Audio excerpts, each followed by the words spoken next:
మత్తయి సువార్త 24వ అధ్యాయం. యేసు దేవాలయములో నుండి బయలుదేరి వెళ్ళుచుండగా ఆయన శిష్యులు ఆ దేవాలయపు కట్టడలను ఆయనకు చూపింపవచ్చిరి.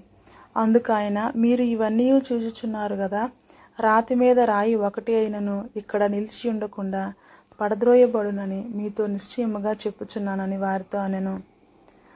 ఆయన ఒలీవల కొండ మీద కూర్చుండి ఉన్నప్పుడు శిష్యులు ఆయన యొద్దకు ఏకాంతముగా వచ్చి, ఇవి ఎప్పుడు జరుగును? నీ రాకడను ఈ యుగ సమాప్తికి నీ సూచనలేవి మాతో చెప్పమనగా, యేసు వారితో ఇట్లనెను, ఎవడును మిమ్మును మోసపరచకుండా చూచుకొనుడి. అనేకులు నా పేరిట వచ్చి నేనే క్రీస్తునని చెప్పి పలువురిని మోసపరచెదరు. మరియు మీరు యుద్ధములను గూర్చియు యుద్ధ సమాచారములను గూర్చియు వినబోదురు. మీరు కలవరపడకుండా చూచుకునుడి. ఇవి జరగవలసి ఉన్నవి గాని అంతం వెంటనే రాదు.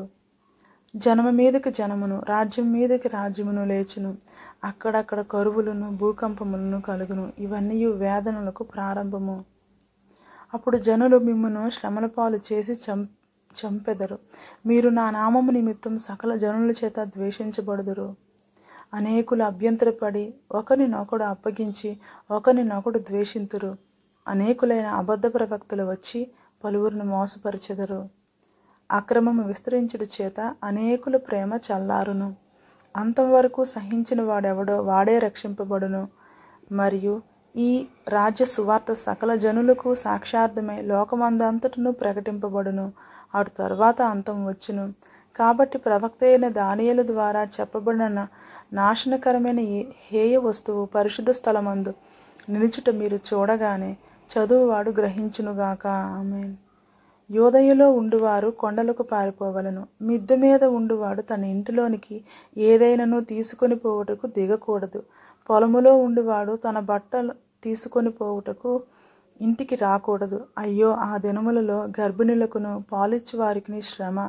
అప్పుడు మహాశ్రమ కలుగును గనక మీరు పారిపోవుట చలికాలమందైనను విశ్రాంతి దినమందైనను సంభవింపకుండవలనని ప్రార్థించుడి. లోకారంభము నుండి ఇప్పటి వరకు అటు శ్రమ కలుగలేదు, ఇక ఎప్పుడునూ కలుగబోదు. ఆ దినములు తక్కువ చేయబడకపోయిన ఎడల ఏ శరీరియు తప్పించుకొనడు. ఏర్పరచబడిన వారి నిమిత్తం ఆ దినములు తక్కువ చేయబడును. ఆ కాలమందు ఎవడైనను ఇదిగో క్రీస్తు ఇక్కడ ఉన్నాడు, అక్కడ ఉన్నాడు అని చెప్పిన ఎడల నమ్మకుడి. అబద్ధపు క్రీస్తులను అబద్ధపు ప్రవక్తలను వచ్చి సాధ్యమైతే ఏర్పరచబడిన వారిని సహితము మోసపరచుటకే గొప్ప సూచక క్రియలను మహత్కార్యములను కనబరచెదరు. ఇదిగో ముందుగా నేను మీతో చెప్పి ఉన్నాను. కాబట్టి ఎవరైనాను ఇదిగో అరణ్యములో ఉన్నాడని మీతో చెప్పిన ఎడల వెళ్ళకుడి. ఇదిగో లోపలి గదిలో ఉన్నాడని చెప్పినను నమ్మకుడి. మెరుపు తూర్పున పుట్టి పడమటి వరకు ఎలాగూ కనబడునో అలాగే మనుష్య కుమారుని రాకడియూ ఉండును. పీనుగు ఎక్కడ ఉన్నదో అక్కడ గద్దలు పోగవును. ఆ దినములు శ్రమ ముగిసిన వెంటనే చీకటి సూర్యుని కమ్మును, చంద్రుడు కాంతి ఇయ్యడు, ఆకాశము నుండి నక్షత్రములు రాలును, ఆకాశమందుల శక్తులు కదిలింపబడును. అప్పుడు మనుష్య కుమారుని సూచన ఆకాశమందు కనబడును.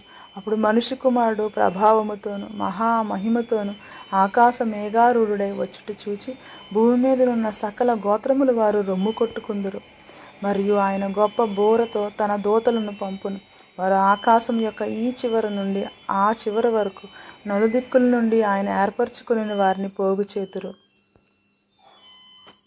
అంజూరపు చెట్టును చూచి ఒక ఉపమానం నేర్చుకునండి. అంజూరపు కొమ్మ లేతదై చిగురించినప్పుడు వసంతకాలం ఇంకా సమీపముగా ఉన్నదని మీకు తెలియను. ఆ ప్రకారమే మీది సంగతులన్నీ జరుగుట చూచినప్పుడు ఆయన సమీపమునే ద్వారము దగ్గరనే ఉన్నాడని తెలుసుకొనుడి. ఇవన్నీ జరుగు వరకు ఈ తరము గతింపదని నిశ్చయముగా మీతో చెప్పుచున్నాను. ఆకాశమును భూమియు గతించును గాని నా మాటలు ఏమాత్రమునూ గతింపవు. అయితే ఆ దినమును గూర్చియు ఆ గడియను గూర్చియు తండ్రి మాత్రమే ఎరుగును గాని ఏ మనుష్యుడైనను పరలోకమందుల దూతలైనను కుమారుడైనను ఎరుగరు. నోవాహు దినములు ఎలాగుండునో మనుష్య కుమారుని రాకడియు అలాగే ఉండును.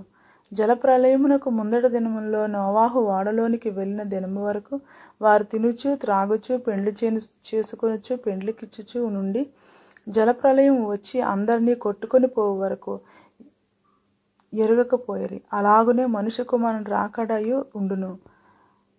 ఆ కాలమున ఇద్దరు పొలములో ఉందురు, ఒకడు తీసుకొని పోబడును, ఒకడు విడిచిపెట్టబడును. ఇద్దరు స్త్రీలు తిరగలి విసురుచుందురు, ఒకటి తీసుకొని పోబడును, ఒకటి విడిచిపెట్టబడును. కావున ఏ దినమున మీ ప్రభువు వచ్చినో మీకు తెలియదు గనుక మెలకువగా నుండుడి. ఏ జామున దొంగ వచ్చినో ఇంటి యజమానికి తెలిసి ఉండిన ఎడల అతడు మెలకువగా ఉండి తన ఇంటికి కన్నం వేయనీయడని మీరు ఎరుగుదురు. మీరు అనుకొనని గడియలో మనిషి కుమారుడు వచ్చును గనుకనే మీరును సిద్ధముగా ఉండుడి. యజమానుడు తన ఇంటి వారికి తగిన వేళ అన్నం పెట్టుటకు వారి పైన ఉంచిన నమ్మకమైన వాడును బుద్ధిమంతుడైన దాసుడెవడు? యజమానుడు వచ్చినప్పుడు ఏ దాసుడు ఇలాగూ చేయుచుండుట అతడు కనుగొనునో ఆ దాసుడు ధన్యుడు. అతడు తన యావదాస్తి మీద వాని నుంచినని మీతో నిశ్చయముగా చెప్పుచున్నాను. అయితే దుష్టుడైన ఒక దాసుడు నా యజమానుడు ఆలస్యము చేయుచున్నాడని తన మనస్సులో అనుకుని తన తోడి దాసులను కొట్ట మొదలుపెట్టి త్రాగుబోతులతోనూ త్రాగుచునుంటే ఆ దాసుడు కనిపెట్టని దినముల్లోనూ వాడనుకొనని గడియలోను వాని యజమానుడు వచ్చి వాణ్ణి నరికించి వేషధారులతో కూడా వానికి పాలు నియమించును. అక్కడ ఏడ్పును పండ్లు కొరుకుటయు ఉండును.